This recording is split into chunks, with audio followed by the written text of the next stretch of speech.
It's not only about the bragging rights, it's about representation, prowess, flexibility, and adequate information for a solution-focused initiative.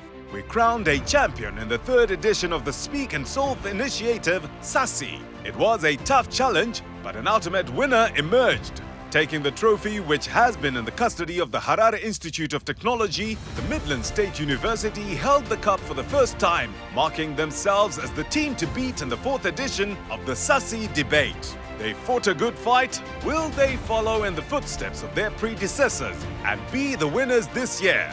Do they have what it takes to take it home yet again?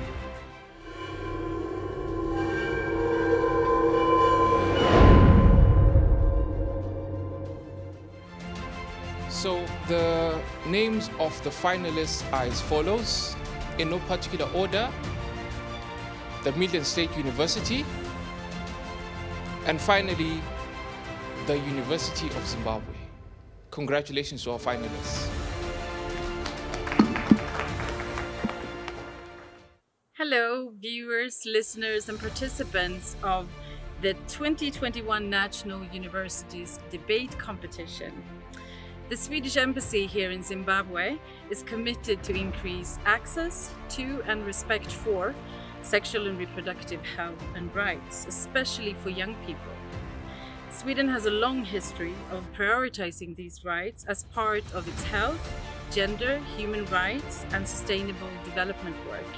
And we place great importance on working with partners in countries across the world. To increase reach to young people in Zimbabwe, we have partnered up with Say What for an Action for Choice project, a project that is working hard to expand the knowledge and the attitudes of students in Zimbabwe so that they can successfully learn, function, and participate in the broader global community. We believe that when students' sexual and reproductive health choices are broadened, there is increased potential for them to excel in other development facets such as education, professional careers, employability.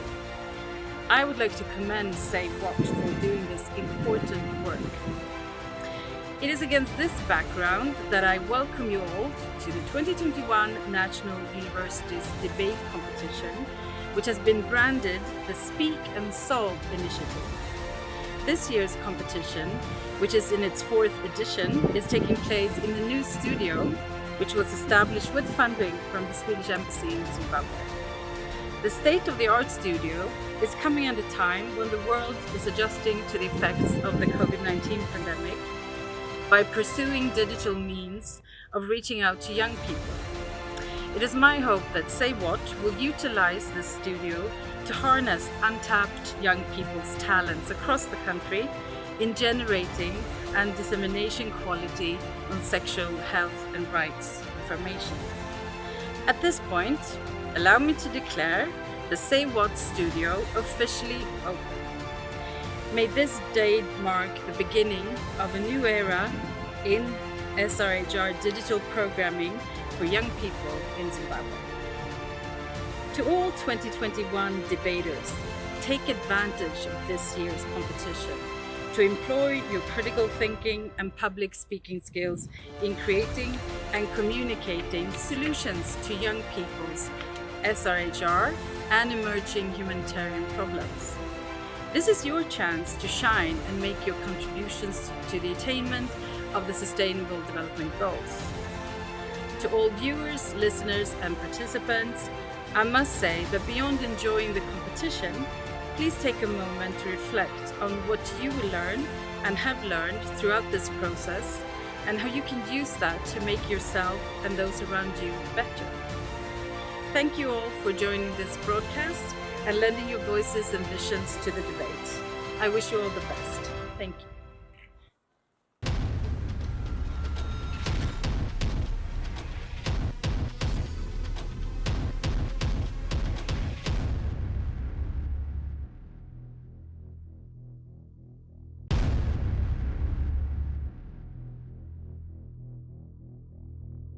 My name is Fadzai Chakawia. I am the Dean of Students at Midland State University. The expectations are very high. We are the current champions at the moment, and we're looking forward to retaining the championship. It has been a very exciting time in terms of preparation and in terms of getting to where we should be as Midland State University. So our expectations are very high this year as well. Our wish is that our students always give of their best. We would love to have the cup back at MSU where it belongs, but we also know that competition is competition. What is important is to have a good competitive ground for everybody. So we are really working hard to try and bring the cup back home, and we are confident that we will. The competition is really going a long way in enlightening issues of SRH and in really building a conscious community among our youths. So we are very thankful to say what for this very, very good initiative that has actually made a huge impact within our own MSU family and the entire community of Zimbabwe. My best wish is that we continue to raise our flag high, our hands, our minds, our destiny, and that we continue with the flagship of excellence and being a pace-setting institution. We are unique as Midland State University because we give our students a platform to be themselves. We support them in every fora, and we try as much as we can to be a pace-setting institution. And what that means is that we look to international best practices and we bring it home to our students, and we can incorporate that into our daily activities as well as our community-based initiatives. In light of the COVID-19 pandemic, we have had to adjust the manner in which we give out our SRH information. We know that these are trying times, but we are trying to readjust. And I encourage everyone out there to make use of our virtual platforms in increasing knowledge as we would if it were the old normal. So as we go into this new normal, I encourage all of you to continue being current in our SRH issues amongst others. We are the generation that will make the difference, and we're looking to you for answers. So research wisely and also give as much as you can in terms of practically receiving the information that you should and dispersing the information to everybody who needs it. So as Midland State University, we are being COVID-19 compliant, and we encourage all of you to continue masking up, sanitizing, and practicing social distance.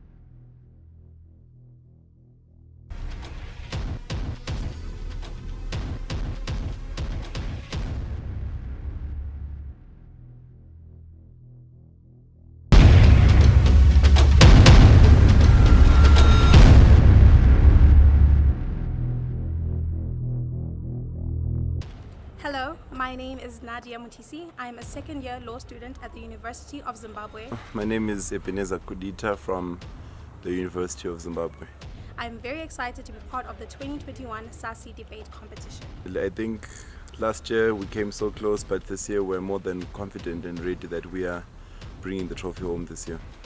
I think we've come so close so many times, and every other time that we came so close, we went back and we got the trophy. So definitely, University of Zimbabwe is coming to conquer in 2021. My message is very clear that this year things are going to be different. This year they will see a team that they've never seen before, and they are most definitely going to lose this year.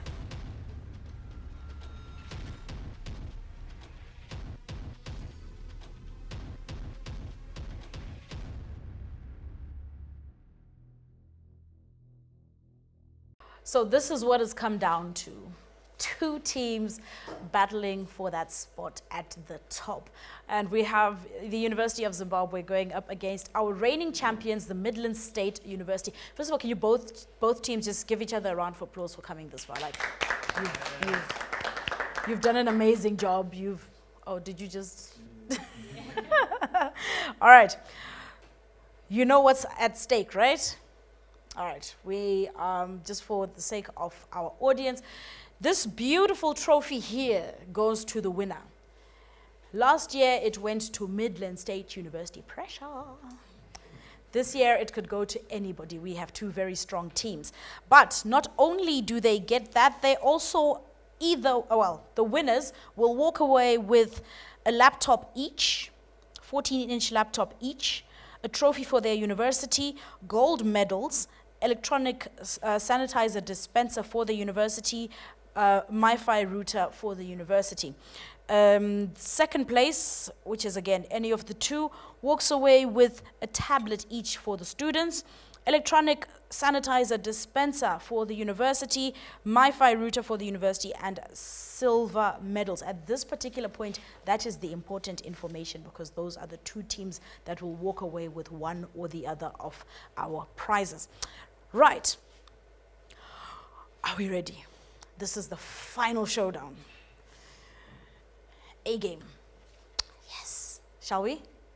All right. Our motion. You're not. Come on. This. Are we still with this? Like. This is your last go. Can you have some excitement? All right. Our last motion for this competition is: this House regrets the female quota system in the Zimbabwean parliament. That is the correct one we have? Yes? Just sounding familiar? All right, I will read it out one more time. This House regrets the female quota system in the Zimbabwean parliament. Midland State University, you are the opposers, and University of Zimbabwe, you are the affirmative teams. Please confirm. Okay, let's go through our modalities. Now, affirmative, University of Zimbabwe, you have 4 minutes to give us your opening speech. After your opening speech for 4 minutes, Midland State University, you have 1.5 minutes to cross-examine your opponents. When you're done cross-examining them, you then have 4 minutes to give us your opening speech, after which your opponents, University of Zimbabwe, will cross-examine you for another 1.5 minutes. When we're done with that, we get to rebuttal stage, where we will start off with Midland State University as the opposers. Before we hand it over to University of Zimbabwe, again, there is 4 minutes each on the clock. Once the rebuttal stage is done, we will come to our closing remarks. And closing remarks, we will start with the Midland State University as our opposers, and we will round it off with the University of Zimbabwe as our affirmative team. This is 3 minutes. Are we clear on our time? All right. Eb, no sneaking in words after I say stop. Okay. All right. Team affirmative, are you good to go? Your clock starts now. We need to understand that the quota system is a very controversial topic. The debate here now is not to debate the idea of quota system, but the debate is the quota is an analysis of how the quota system has been used in the Zimbabwean parliament specifically, and whether or not it has fulfilled the requirements it was supposed to fulfill. When we answer the question at the end of the day, we then realize that is there enough reason for us to regret? At what point do we regret anything? We regret something when it does not fulfill its intended purpose. And what is the purpose of the quota system as a whole? The quota system was meant, number one, to empower a generation of women, but also to empower decision-making in parliament, to make sure that that women are represented in the highest decision-making body of the country. Now, we need to ask ourselves that as this particular thing has been implemented in society, the first argumentation you're going to give is in terms of loyalty. We understand that the system of politics that we have in Zimbabwe is the way people are loyal, where people vote according to party lines. People in the alliance vote according to alliance, ZANU-PF people vote according to ZANU-PF, which is why in most decision-making polls that happen, many people tend to vote according to party lines, and not because they're a woman and not because of anything else. We think in terms of representative, the type of democracy we have, the type of politics we have in Zimbabwe, we think that does not happen in terms of how society is concerned. But also we think that when it comes to this type of thing, democracy as a principle is the people who are supposed to make decisions are the people who are supposed to be chosen and elected by the people. So therefore it violates the tenets of democracy when we say that we have a parliament, an elected body, but there are people there who are there because they are appointed. Because this is how the system works. The system works because the quotas are chosen where the representation that happens in the normal seats, right? And according to proportions, each party can choose the women that they want to come in. Meaning that these people are appointed specifically, and when they are appointed, you tend to have obligation and loyalty to the person who appointed you. Meaning that they can vote against things that are contradict women because the person who appointed them with a specific purpose and a specific plan in mind. We think this violates the tenets of democracy. But also what this also has done within within the government is that it has created a sense of complacency. The government has felt like it's done enough, when in fact it has not done enough in terms of tokenism of power. The power is token. The women in parliament who are there by representative are normally do not speak on parliament, they do not participate in debates, and there's some votes where they're not even included on. We think this is not real power and this is real democracy.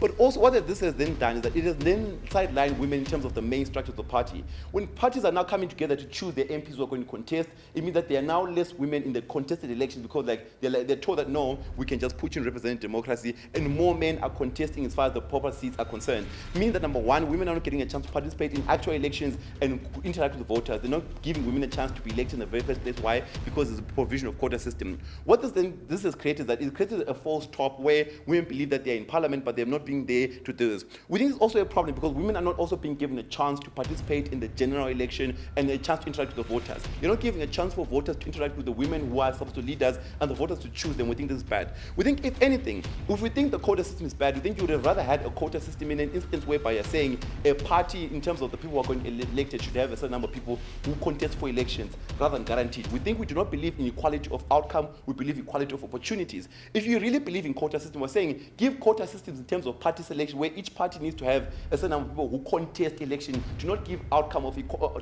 equality of outcome, give equality of opportunity. But also what we think in terms of in this type of debate is that when you look at the power of women, you give a mentality that women can only get into parliament if a man appoints them there, which is a bad mindset that we want to dissuade. We want to show our young women that, you know what, you can make it to parliament through your hard work, through your own personal determination, and through getting elected there. We think we should force our government and force the parties that are there now to allow the women to contest for seats rather than shaving them aside and say, no, this is what's going to happen at the end of the day. The solution that we need to hear is that, does this then empower women, and how best do we... Okay. You had a second. You could have had a word or two. All right, your time is up. Midland State University, are you ready with your cross-examination? Your clock starts now. So, Ebenezer, if we remove the parties, are women still getting equal chances of representation in parliament if we remove the parties? Right, this is then the conversation that we should be having. No. How best do we have equal opportunity, not equal outcome? We have more representation in parliament when we educate our women through social initiatives to encourage women to contest freely and fairly, not equality of outcome. Yeah. So, panel, he lied. Since that seats that are inherently for women are contested for by women, so women compete against each other for these women. So where is it that they do not interact with their voters? The problem that that's not what happens. That's not what happens, Samantha. Oh. It happens through a system of representational democracy. But let's assume you're right for the purposes of engagement. We think that even if you say there's a field specifically just for women, you think that's still not happening because number one, the things called primary elections, all these things that happen. So even if what you're saying is true, we don't get any results or utility from that. How are women being empowered under your side of the house? As I mentioned earlier on, the best way to empower women, to A, force them into parliament, or B, make sure that they're educated enough, social initiative to allow, number one, voters to accept women, but also to allow the generation of women that we have the motivation and encouragement to participate into the democratic process and not just force them there. Ebenezer assumes that these women are handed a silver platter. We think that these women actually fight for their positions. Please prove where they are handed this ticket for free. Okay, you're trying to run a parallel debate, I'm trying to engage. I'm saying let's engage both worlds and assume you're right. It still does not fulfill the intended purposes of the debate. Shed light. Time. Calm down, people, calm down. All right, are you ready with your opening? Your clock starts now. It's fundamental to realize the society that we operate in Zimbabwe.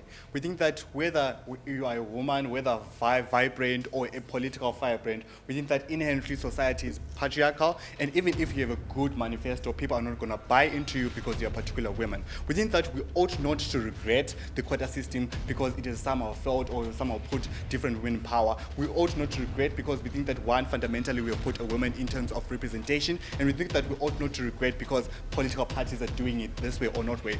In principle today, we're talking about the fundamental principle, does it at the end of the day give women representation? We tell you that the conservative or the conventional political system that exists in Zimbabwe will never accord a woman a chance. Therefore, they are better off getting that particular chance using a quota system, right? We think that we do not buy into Ebenezer's case saying that we think women do not have any given chance, right, in terms of participating in general elections. We tell you that a vast majority of women that participate in by-elections within their political party do not win those seats. Secondly, a vast majority of women that participate in the local elections whereby they want to be councillors do not win because people are likely going to buy into men because men hold political power, right? We think that we do not regret this particular thing because it gives women representation. Secondly, we tell you that particularly within that there's this bad mindset that comes from Ebenezer that we're going to perpetuate a thing that in society that women are going to be handed power. You ought to understand that there are seats or constituencies that are reserved for women, and women that have good or women that are good politicians are going to campaign against each other, which means that we are not generally handing down seats. It means that women that are efficient are going to be given those particular seats. Secondly, you ought to understand how particularly we do not buy into the alternative of their size, right? If we're going to buy to this, it doesn't tell us, okay, how do women then get into parliament? Because we're talking about parliament. If you're going to say, you know what, we're going to socially empower women, even if you socially emancipate that particular women, it's about people who are going to vote for her to get into parliament. She's never going to get voted for because people don't want to vote for women. What do? We give them that particular thing using a quota system. Secondly, you ought to understand how particularly this quota system has created visibility and representation of women, particularly in parliament. As I've characterized how the political setup in Zimbabwe looks like, right? You ought to understand why women in society that such as Joyce Mujuru and also Thokozani Cooper were women that were previously recipients of the quota systems within their political party or within their political setup. These are women that have stood up and called out ZANU-PF and moved out of their party and created political narratives from themselves. We think that this is positive change that we value in society and we should not regret. Secondly, we tell you how particularly those women such as Thokozani Cooper went back to the constituencies and empowered women. We think that it is not enough when you particularly say, you know, we're just going to socially emancipate you. We want women to be represented in parliaments so that they can impact policies, right? At a point in time when you just say, you know what, we're going to empower them as a society, it is not enough because politics is about who controls the community and who controls the society. We think that they're never going to get that because already men hold the political monopoly in society, right? We think that we ought not to regret the quota system in principle because women are in parliament, right? And also these nitty-gritties that we say, okay, Speaker, we're going to concede maybe some of those women are not efficient enough or are not good politicians, but we then value the representation that is there because it was never going to be there if we're going to use conventional means that already exist in society. Therefore, we ought not to regret the quota system, particularly in Zimbabwe, as we have told you about how the political society looks like and how the political environment looks like at the end of the day. And the alternative that we get from Ebenezer is not efficient enough in terms of making women go into power. And also they come here with lies telling us how particularly women cannot participate in general elections. Women have been participating, a lot of them have been losing, right? We think that we ought, that's why even government comes down and says we're going to reserve seats for women, we're going to reserve constituencies because we know that men already hold power. With this, we've never been proud to oppose. All right, with 3 seconds to go. Sam, did you take down all your notes? Yes. Samantha kept going. Getting high on your own supply, don't do that, Samantha. Are you ready with your cross-examination? Your clock starts now. All right, Denzel, why do you think women do not have enough representation in parliament generally? We tell you, my whole speech was telling you how women do not have enough. Okay, fine. Since you told us, do you think that it is better then to change the mindsets of men so that these particular voters then have the mindset that women can also do it? That can be done outside regretting the quota system. Let us women firstly in power, then we can change mindset later. Okay, is there no danger in the failures of one woman or the women in parliament then being branded as a women-based system, as women being terrible leaders? Speaker, we understand systems are not fully efficient, right? But what we value in today's debate is that representation and that number of women in parliament and impacting policies. Were not the failures of Thokozani Cooper imputed on all women generally in society at some point? Because society is inherently problematic, right? And because the woman had acquired power. But if we're going to follow society, it means that women are never going to acquire that power. That's why we don't regret the quota system. Do you agree that the general sentiment in a patriarchal society is that quotas are generally seen as entitlement? even if they are seen as entitlement, right, the alternative window doesn't work because women cannot acquire that power. We can deal with all these issues later when women have been accorded power and change the narrative. Okay, since you think quota systems are so great, can you show us the value that was added by women, particularly in parliament, what policies they put in place? We tell you that in our debate that historically the impact or the participation of women in elections and politics has changed in Zimbabwe because they have seen other women in power and participating and being given this. That's the motivation that we're looking for in the sort of house. Thanks. Time. All right. Midland State University, as the opposers, it is your turn to give us your rebuttal. Are you ready? Is the microphone facing you and is it on? All right, your clock starts now. Panel, this debate is not whether about these women will be loyal to their parties or they'll be loyal to generally everyone who voted for them, right? We think that is a party issue and this is not the debate, right? Ebenezer comes here and says that these people will be loyal to their parties, therefore not serve what they're supposed to do, right? We think that is a conversation for another day. We are entirely debating about the quota system in and out of itself as a system, as a principle, and why it was put in place and the purpose it serves. Not then who we select or what they do when we select them. We think that's a conversation for another day. But in today's debate, we're debating the quota system, right? Let's make a comparative analysis, right? Let's look at before the quota system was introduced, right? When women were actually not given permanent seats or inherent seats, right? Did we even see women were unheard of in parliament, right? So we think that this significant change, this change that has made us know of women like Joyce Mujuru holding the presidium seat is great change that we ought to celebrate, and these are fruits of the quota system. She would have never made it to where she is now if it wasn't for the quota system. So this significant change is what we advocate for under our side of the house, right? We think conscientization of men can happen any other day. It's not urgent. It's still happening. Society is evolving. What is important is what their model of conscientizing men to accept women who inherently have seats in parliament can still exist within our model where we keep our quota system, right? We love the conscientization of men, but it can coexist with our model, with our quota system, right? We think these are not two things that are exclusive, right? So we need to understand why the quota system was implemented because we don't get this under their side of the house, right?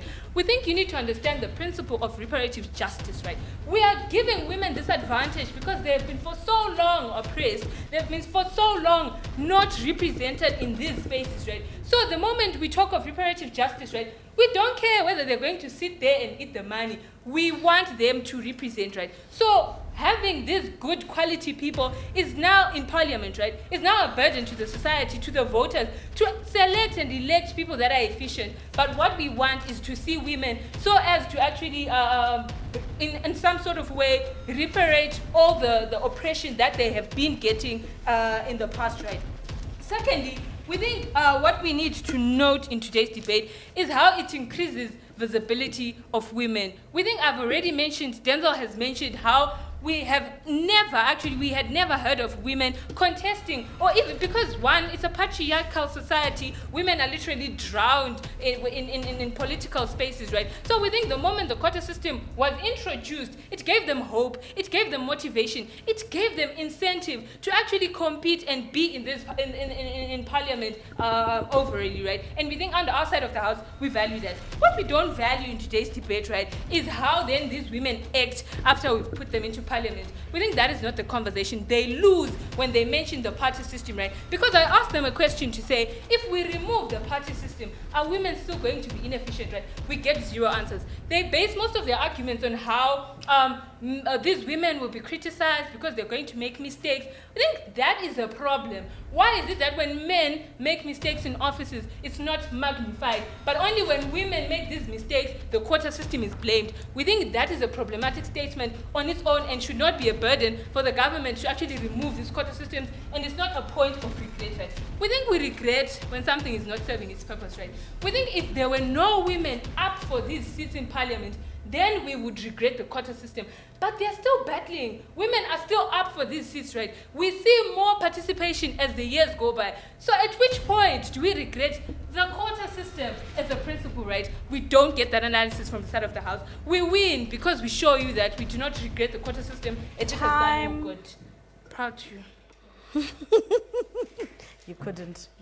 You had to let them out. All right. Is your rebuttal ready? Okay, your clock starts now. All right, Samantha's problem in this particular debate is because she thinks she's coming here to argue about quotas simply. And we tell you that this particular motion is very specific. It's specific to Zimbabwe. We can't come here and say that we're talking about quotas and then not want to talk about political parties. We understand that in Zimbabwe, people are more ZANU-PF, MDC first before they are women first, right, in this particular context. So when Ebenezer comes and then he tells you that people are going to think, oh, I'm ZANU-PF, I have to say what is best for ZANU-PF, oh, I'm MDC, I have to say what is best for MDC, then that we're not then going to be able to progress. Then at the point where she comes and then she tells you that, no, we're debating quotas, it's not quotas in Zimbabwe. That's exactly against the whole motion that we're trying to debate today.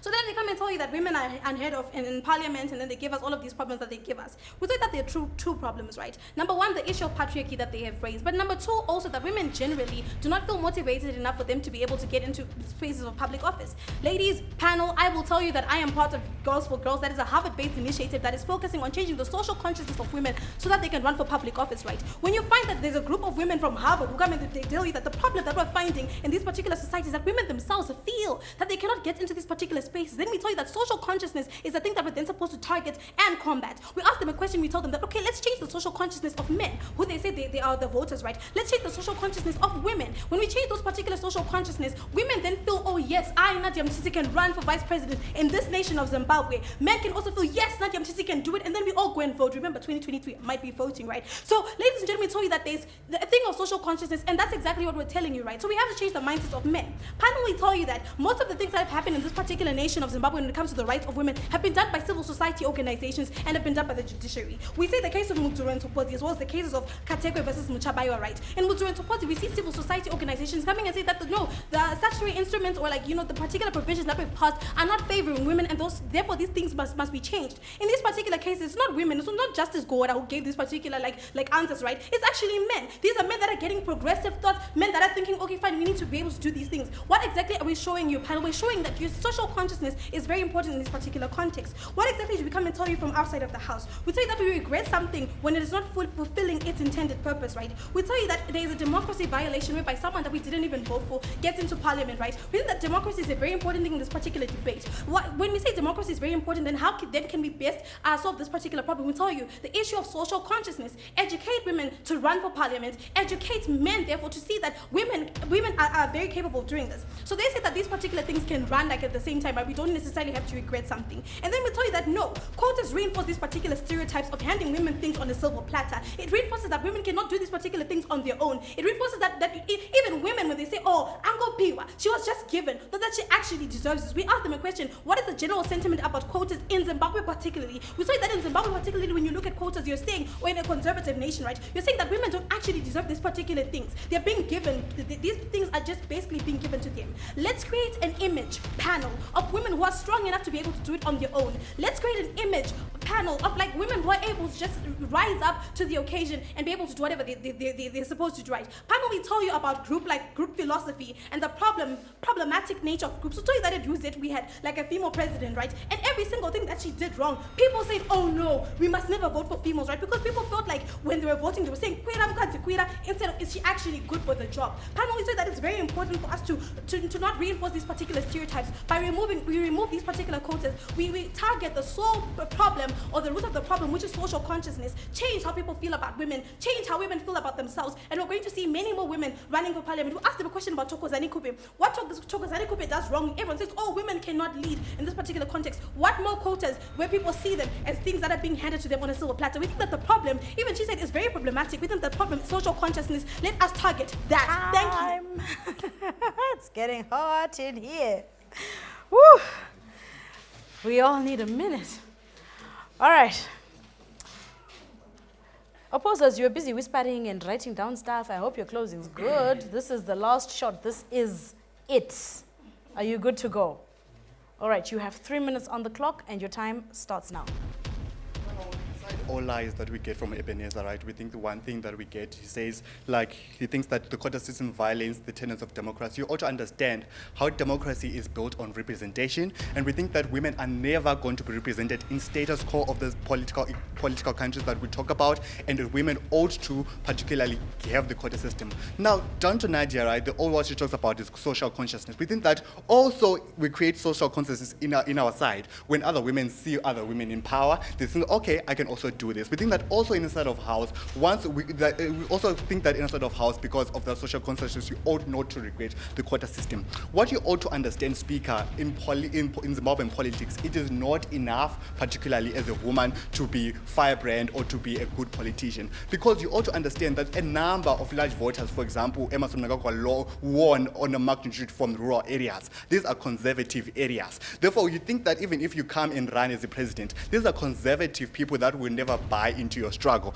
You ought, particularly, how then do women get into power, and how then do women get into power and get into those seats is through the quota system. Therefore, we ought not to regret it, particularly in today's debate, right? And also, what we particularly get in today's debate, the alternative is saying, you know what, just educate women and say, educate women and empower them about how parliament operates and blah, blah, blah, and economics. We think that we have told you it is not enough. Already the power dynamics in terms of political players, it's skewed to men, and women are not going to get into power. Okay, it's fine also in the side of house.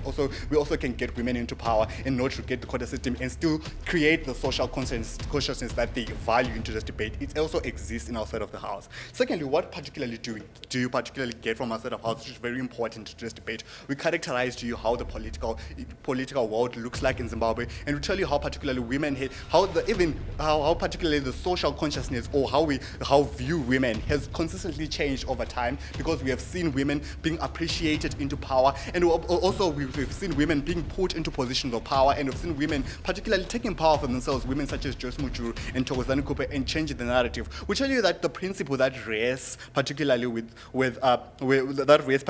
the quota system in Zimbabwe is reparative justice. We think that men ought to pay back women, because men consistently have monopolized these political systems, have not given women power. It's high, and we stand no ground particularly to regret this. We think that the nitty-gritty that comes to know, okay, who do we pick or who do we take from where is not really important, and neither is not really important to this debate. That's not the chart. The chart ought to, in principle, do we regret particularly the quota system? We think that if it gives representation, it gives reparative to justice on these principles, and also as we have told you how it rolls out in terms of leveling out the playing field, and also how it creates social consciousness among women that see other women in power, we ought not to regret it. Never been proud to oppose. All right. 2 seconds to spare.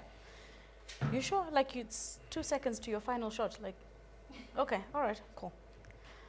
Eb, Nadia, this is your final push. You got this? All right, your clock, it starts now. We were given 2 weeks to prepare these motions, and after 2 weeks, you find that they failed to find one single example where women in parliament, the quota system, did anything to benefit women.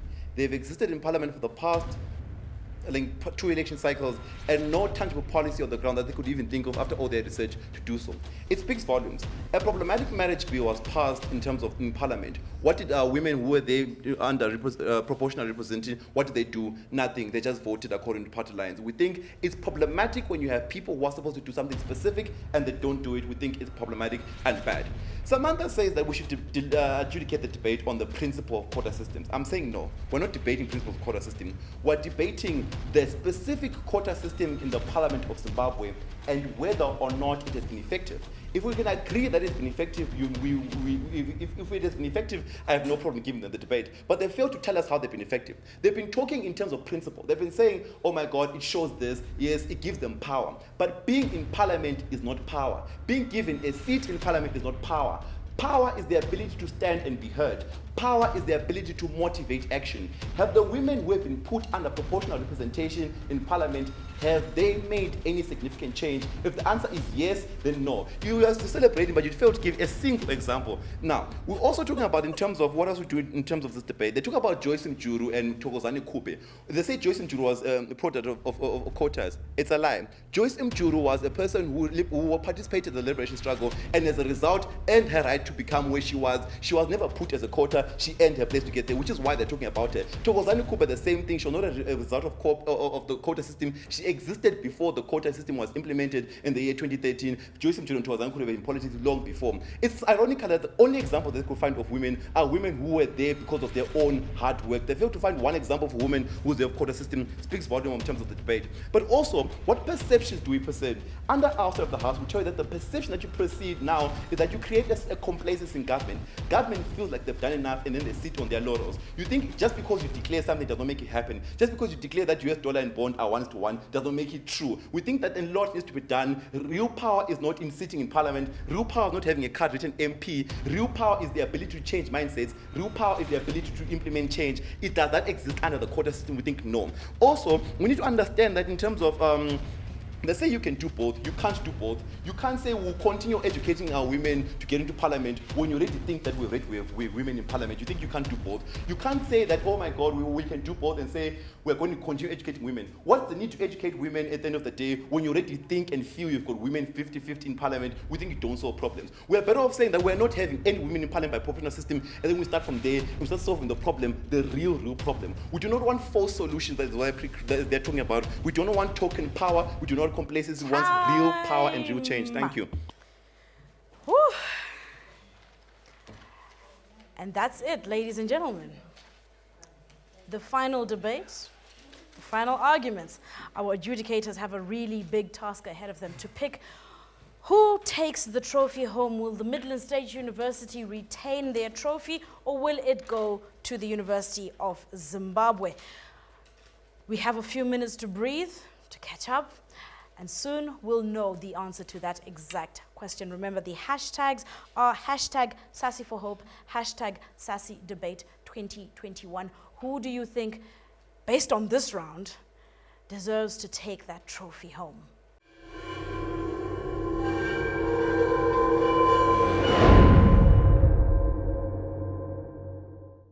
The fourth edition of the SASI Speak and Solve Initiative Debate Competitions 2021, and we are almost at the end. I hope you're as excited as I am to find out who the ultimate debate champion is and who gets to walk away with all these goodies. Goodies. Really looking good. All right, so before we get to this, it hasn't been a simple process. We've had a group of adjudicators who have been meticulously tabulating the evidence that has led us to where we are now. And I would like for them to just come up so we can acknowledge them real quick. Adjudicators, please, can we see you? Just so that you know it's real. And just... yes, just stand where you can fit. These are our adjudicators, ladies and gentlemen. It hasn't been an easy task for them, but I believe they deserve to take a bow. Please go ahead and say, hey, just bow. It's okay, you can bow. You can bow. Your job is done. All right, thank you so much for your hard work today and yesterday. You may return to your seats. All right, so we're all curious to know who takes home number 1, number 2, and number 3 slots, but also who is our best female debater, who is our best female rebuttal speech. We're curious to get into all that, but before we do, because we can't just tell you everything, I'm joking. Please can Lynette Roche and Respect from Say What, please just come up and help me so that we can give the prizes to the appropriate people. All right, so Lynette and Respect are now here to assist me in handing over the prizes to our winners. All right, and starting off, we have Best Rebuttal Speech Male. And the winner is...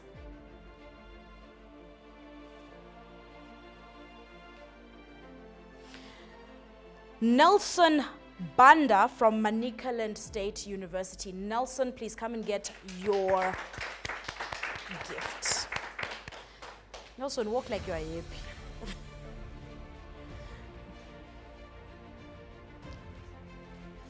There's no handshake, so it was, responsible people. All right, congratulations, Nelson. Best Rebuttal Speech Female, Stachisiwe Gwaza from Lupane State University. Congratulations. Congratulations to you. Congratulations to you.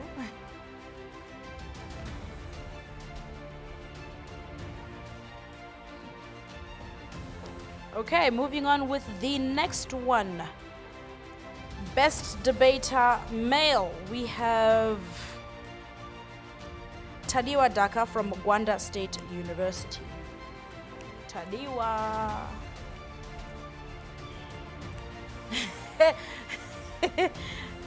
The one was running away from girls in grade 5. Congratulations to you. You are walking away with a laptop and a medal. Congratulations to you. I kind of miss people being around, that noise and applause or what. You know, for effect. All right, best debater female, we have Marianne Nazombe from NAST. Marianne, congratulations. Congratulations.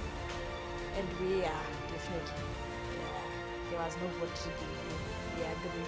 Congratulations, you also walk away with a laptop and a medal. All right, now it's down to the majors. The university in third position, ladies and gentlemen, is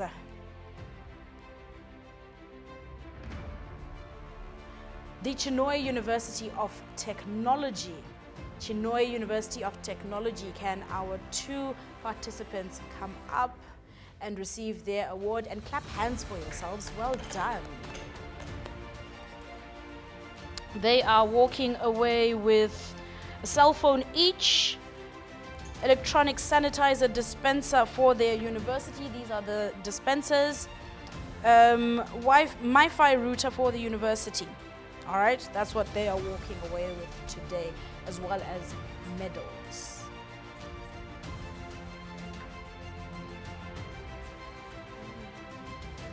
And may the dean come and just pose with them for a picture.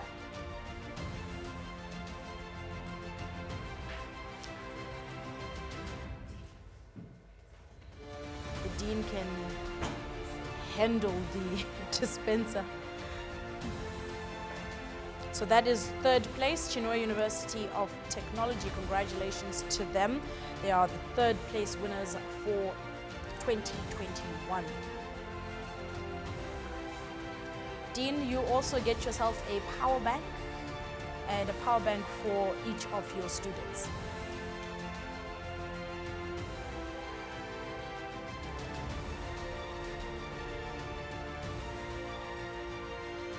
In second position,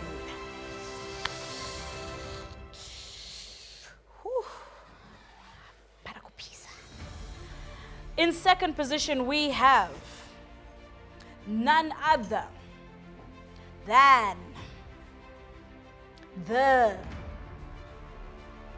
Midland State University. Congratulations to you. You are second place winners and you walk away with a tablet for each of you, electronic sanitizer for the sanitizer dispenser for the university, Wi-Fi router for your university, silver medals, and of course power banks for both of you as well as for your dean. If your dean could please come up and be represented with you.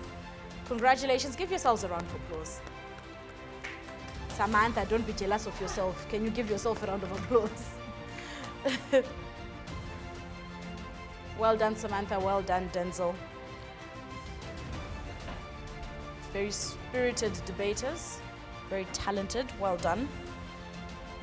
This also, however, means that the trophy, which has been with the Midland State University for a year, has relocated. It has found itself a new home. And really, the new home has no need for pomp and fare because it is now very clear who our winners are for the SASI debate competitions 2021. Wherever it is that you are, whoever it is you are supporting, I hope you are cheering and clapping hands right now for the University of Zimbabwe. Nadia and Ebenezer, please come up. Congratulations to you two. You are the winners for this year. You gave an amazing performance. And I hope you're proud of yourselves. Can you clap hands for yourselves? Like, what's going on? Like, I don't see no dancing. I don't see no hopping around. Where's your dean? Dean, please come up as well. You? All right, the dean is absent, so these will be taken in absentia. So they walk away with laptop for Ebenezer, laptop for Nadia. the trophy, of course, for the university, gold medals, electronic sanitizer dispenser for the university, MiFi router for the university. They both get power banks, and so does their dean. Congratulations, team.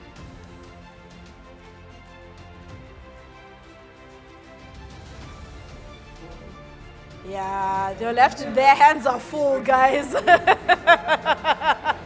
hands are full, guys. Please make sure your snaps are taken with the trophy.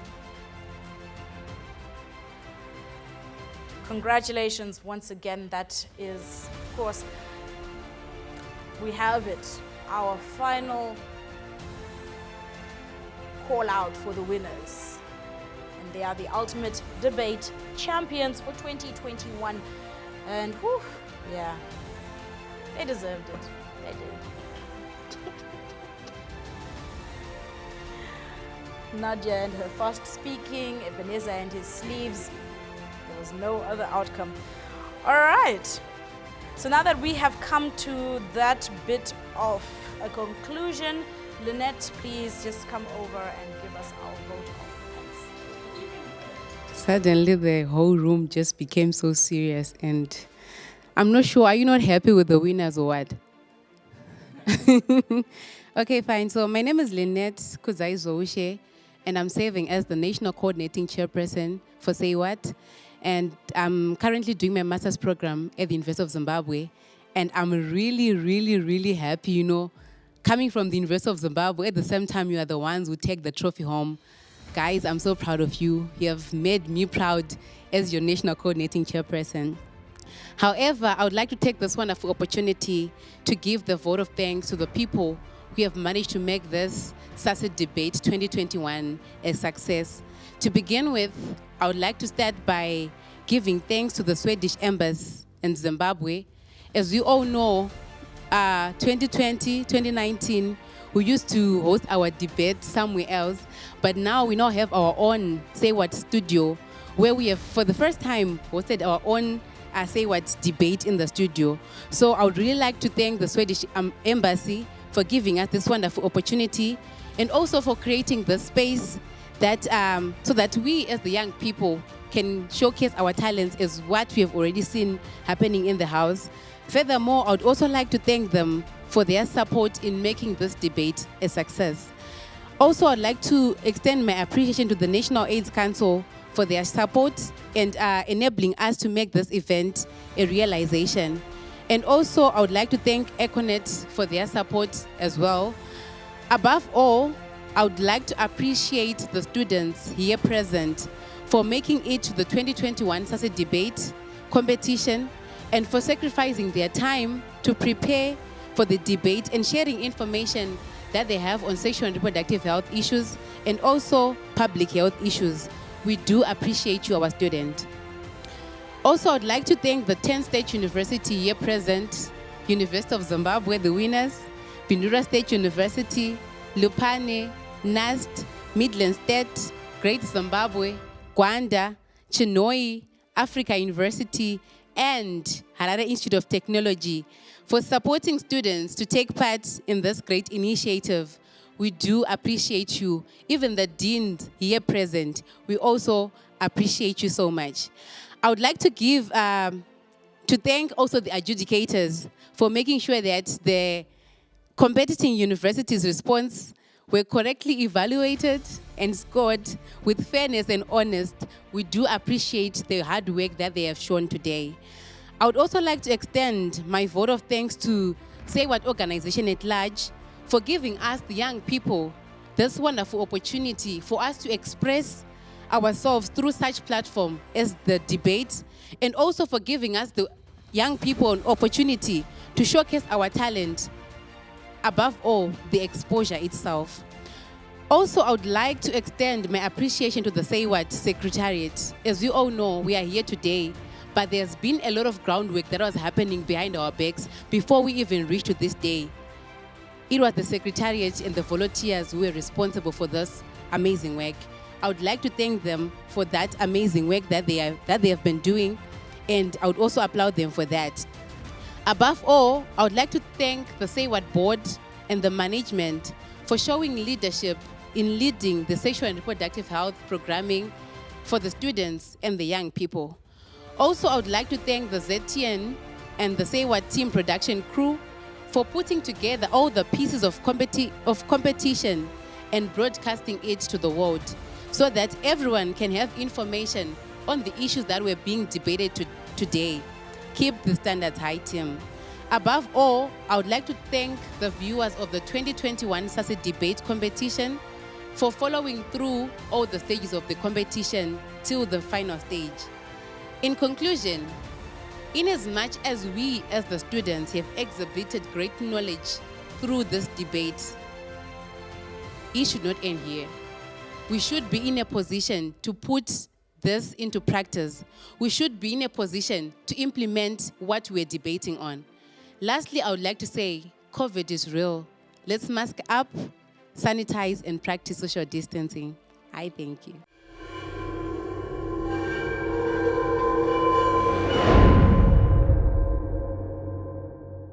COVID is real. COVID is a reality. And COVID is very dangerous. You know, I've seen students on campus, not just UZ, but several universities. I visit, you know, fellow deans, fellow institutions, and you see students without masks, very close proximity, still hugging, and you know, no social distance. And you really shudder, most especially when you see the statistics of, you know, the numbers infected and also the numbers of people that are dying. And you say, hey, you know, where are we missing it? We are the intelligentsia, we are the, you know, the thought leaders in our country as students and staff, and you expect your students to do better. So my call really is, let us be ambassadors on this issue of COVID.